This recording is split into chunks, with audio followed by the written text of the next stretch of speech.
That other thing will be there later for a couple days. Don't worry about it. Thank you for being here. We have 8 members of our board of directors here. Thank you very much. Your support means the world to us, and thank you. We would not do this without your guidance and input, and I'm really grateful to have you all here.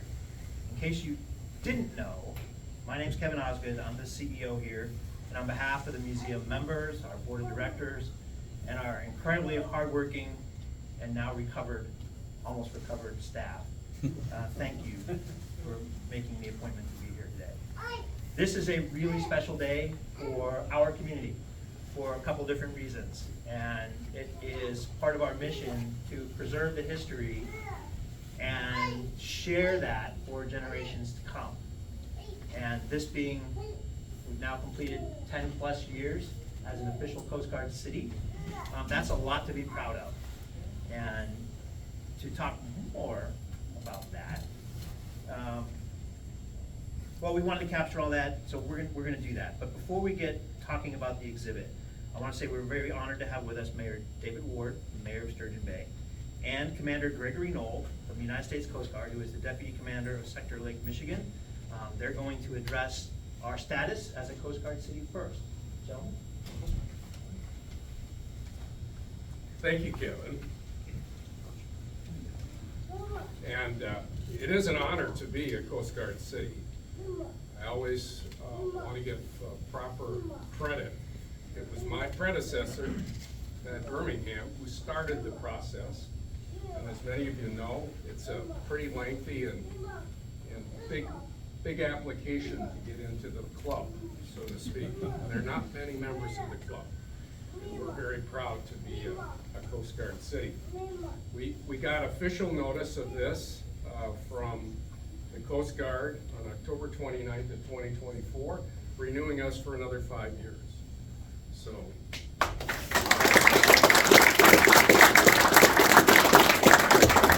I know Suzanne and Sam who are here. Suzanne, raise your hand for Sam.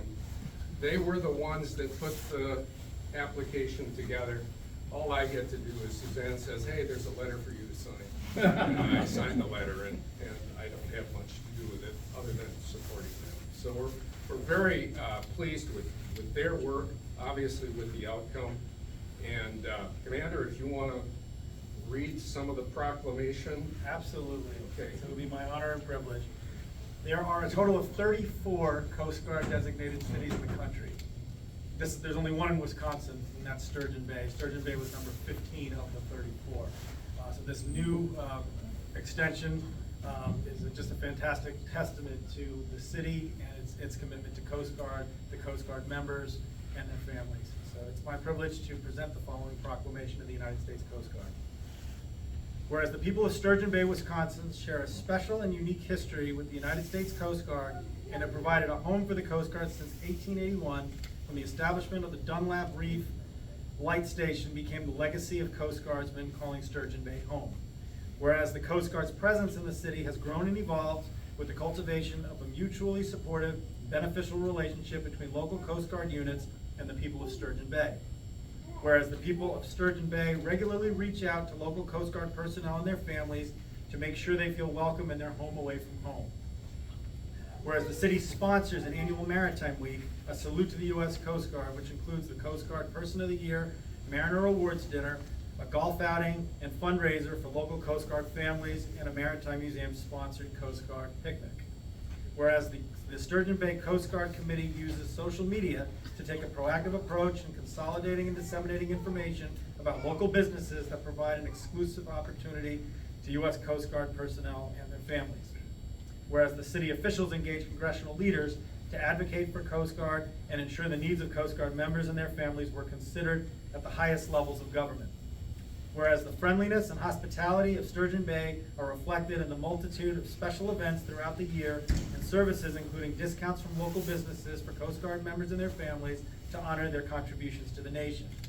Now therefore I, Admiral Linda L. Fagan, former Commandant of the United States Coast Guard, in accordance with Public Law 105-383, enacted by the United States Congress and signed by the President on November 13, 1998, do hereby take pleasure in proclaiming that Sturgeon Bay, Wisconsin is officially redesignated as a Coast Guard city. In witness thereof, I am hereunto set my hand this 29th day of October, 2024, signed Linda L. Fagan, former Admiral U.S. Coast Guard, former Commandant.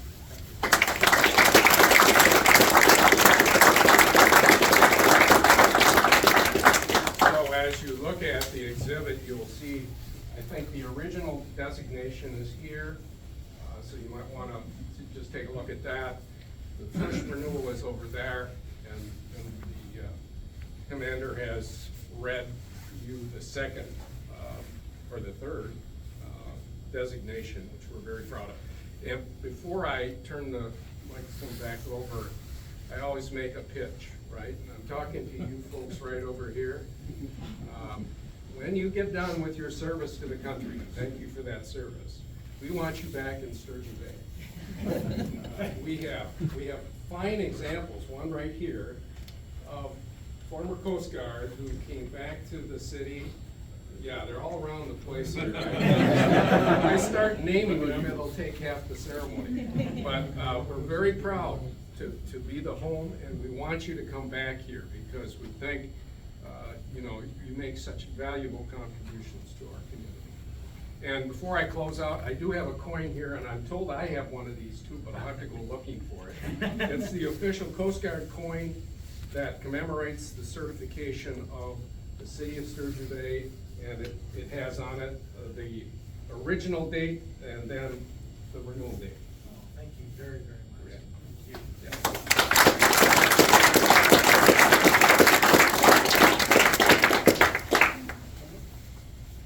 Thank you. You want to add anything? I don't want to hear anything else. Okay.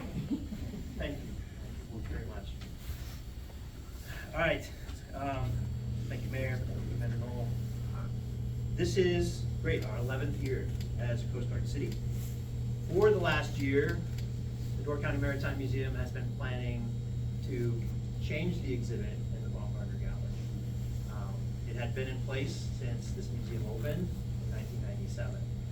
It had a lot of plating models for how they originally built ships here before there was 3D technology to do that, and a lighthouse and lots of other pieces of information, and it was a great gallery. And it's a big undertaking for a museum of this size to take one of its 4 legacy important galleries that was put together by the board back in '97. 4 volunteers built that and put that together. And it's a testament to the quality of their work, that it was relevant all the way up until today. And really, this became part of, after the tower was built, we want to sort of upgrade and refresh the rest of the exhibits in the museum. There was another element, is the museum had been gifted a gold medal several years ago, and had been on display temporarily once. But the true story of the heroism associated with that medal deserved an exhibit all its own that would be a permanent exhibit here at the Maritime Museum. And it is a testament to the history of the Coast Guard's predecessor services, specifically the lighthouse keeper named Martin Knudsen at Pilot Island that rescued a couple crews of stranded ships on the rocks. We are honored to have some of his descendants with us here today, both Jamie Hitz-Bittner and Martha, Jamie Hitz and Martha Hitz-Bittner. Yeah. And some other family members. So great-granddaughter and great-great-granddaughter of Martin Knudsen here today. Thank you for being here.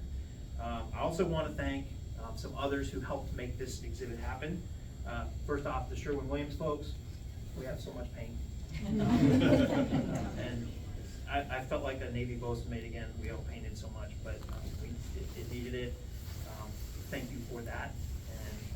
And Lori at the Jargon Cleaners. Lori, are you here? Okay.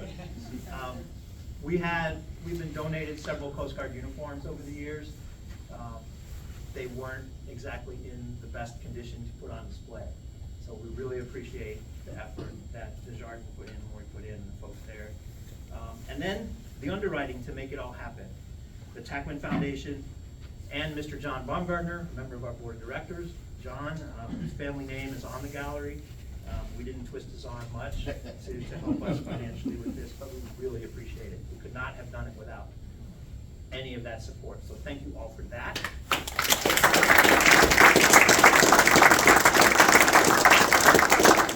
And as the mayor alluded to, there's coasties all over this town. There's 3 former bosun mates that work at this museum. I already mentioned myself as a Navy guy, but now I'm outnumbered by 2 Coast Guard bosun mates, former Coast Guard bosun mates. Retired first class bosun mate Trevor Black, and retired chief bosun mate Howard Wilson. Thank you both for being here.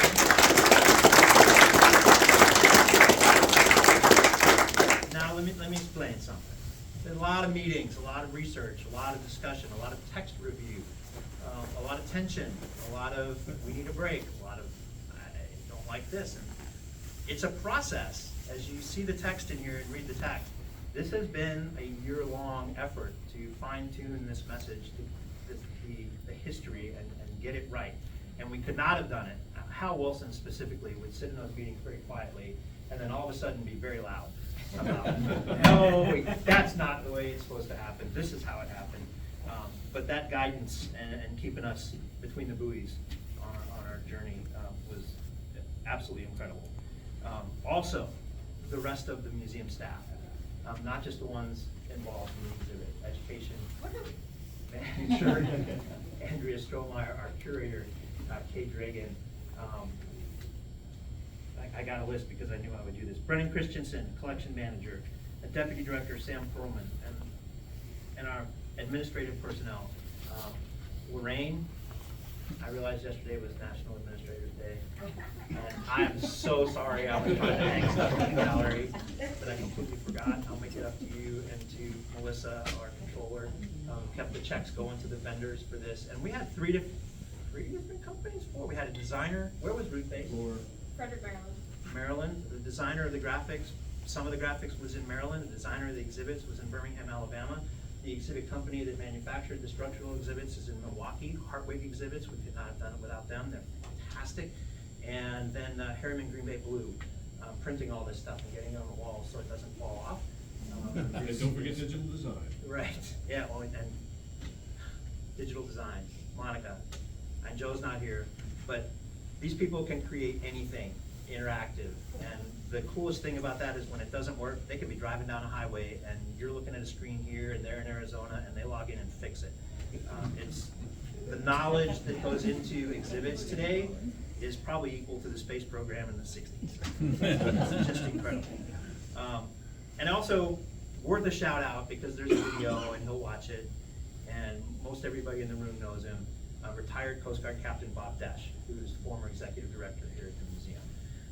Even though he wasn't here because he flees to Florida from the cold, knowing that he's keeping an eye on things, asking him to review certain things, he is, if you know him, you know he is a Coast Guard historian to the core.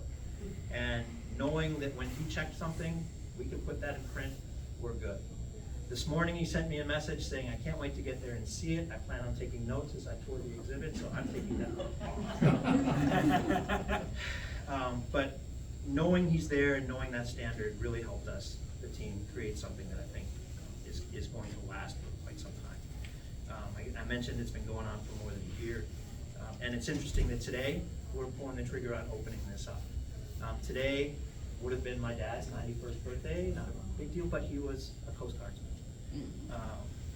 6 years ago today, Sam and I had been at the museum less than a year, and we did the first major Legacy Gallery overhaul with Shipwrecks 2.0 in the Hort Gallery. So I woke up this morning to images of exhibits way too big to come up those stairs, somehow coming up those stairs, and then reminding myself that, oh yeah, Sam found a way to not be a part of that.